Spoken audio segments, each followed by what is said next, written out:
如果让我走在大街上，耳边要是突然响起这个前奏，我想我会虎躯一震，回想起那一天的恐惧。我害怕我稍有一个不小心，在某个拐角处，某个天真无邪的可爱女孩会抱着一个可爱的海豚，对着我的天灵盖当头一棒。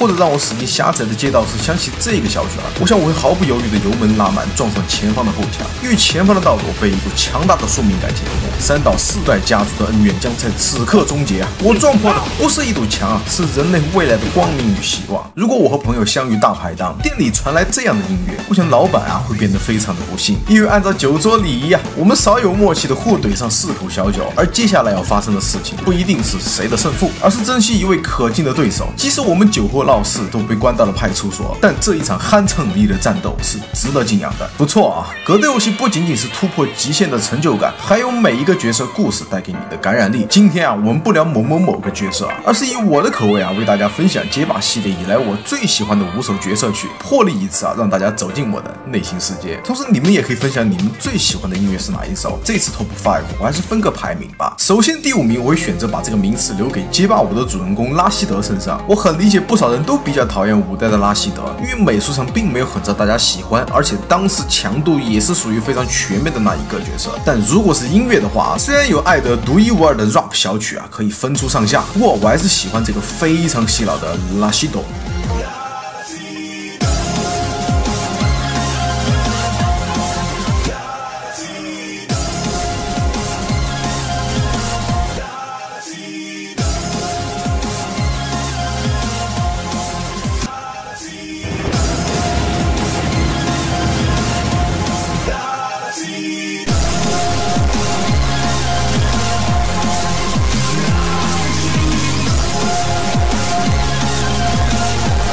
这么一看，这么一听如果只因为是中东风格音乐和电子的结合的话他肯定会输给其他角色好几条街的。唯独高潮部分的拉希德成就了这首歌，那种感觉就像是史诗严肃的时刻多了一瞬间的诙谐。这种巧妙的组合至今我都挥之不去。反而6代的小曲变得十分没得灵魂。要说拉希德的小曲属于十分洗脑的话，那我接下来要提名的小曲则只会让你感受到青春靓丽。不错街霸4中小樱的角色至今都让我无法忘怀。我总能想起高中的那个夏天，女孩总会在午休的时候找机会约我一起打篮球。虽然我根本不懂篮球但重要的是我和她相处的日子。是她就像私立学院的小樱。每当我听到这个小曲我总能想起我逝去的青春。好了，不多展开煽情的故事在街霸中同样也有带着浓重宿命感的音乐。我愿意把第3名颁发给街霸4好鬼对战龙的专属曲目。如果大家了解过好鬼和龙之间的故事的话，我想你们也会和我一样对这个小曲评价十分的高。围绕着暗杀拳的继承与龙的生死之谜展开，两者的恩怨早在街霸宇宙诞生之初就已结下。为了报杀父之仇的龙曾多次找到好鬼与之一战，虽然一直不是他的对手直到身体爆发出暗杀拳中的杀意，好鬼才认可了这个初出茅庐的小生，并称会等到合适的机会与他再次相会。等到那个时候，这场宿命般的安排究竟谁会是最后的赢家呢？而且还有一直广为流传的这个水果佬可能是龙他爹的说法，仿佛都融入进了这个小曲里面，讲述着他们之间的故事。这首曲子并没有一个明确的结尾，而是不断的循环，就像他们之间说不清的关系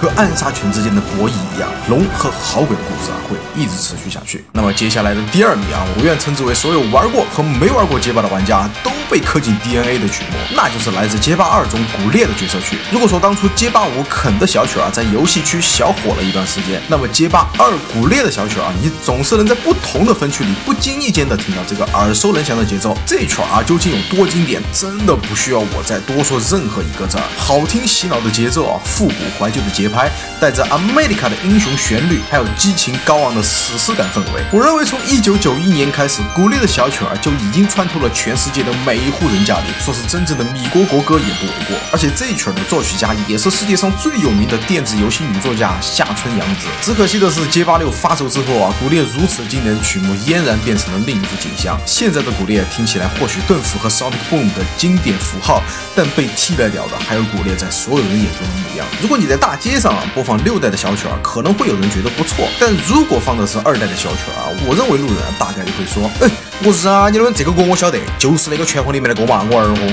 开个玩笑啊，路人大概率可能不认识街霸，但他一定知道这是格斗游戏里面最经典的曲目之一。好了，现在揭晓我们的重量级 Top 1我愿把它当做街霸6里最成功、最洗脑、最让人过目不忘的小曲来自我们的正义小伙杰米的《喝酒进行曲》。他的成功不仅仅只是因为轻快洗脑的节拍，而正是杰米这个角色带给大家的感染力，还有属于我们中国人独有的酒桌文化。潇洒飘逸的仙姑走，开局灌满的二锅头，帅气正义的年轻小伙我不给大家画面光是听我这么一说画面感也会填满你的大脑。而且得益于杰米开局青铜的象形地位又是喜欢又是难受的感觉，让每一个玩过杰米的玩家们都深深的陷入其中无法自拔。加上特有的酒桌文化把原本只有胜负决定一切的格斗游戏变成了一个享受过程的快乐游戏。我杰米哥输赢真的不重要，你只需要知道我他妈开局直接喝满过来，托马斯炫你就完事儿了。所以我认为把第一名留给杰米应该没有多少人会反对吧。当然我知道每个人心中最喜欢的音乐都不一样，你们又喜欢什么角色的小曲呢？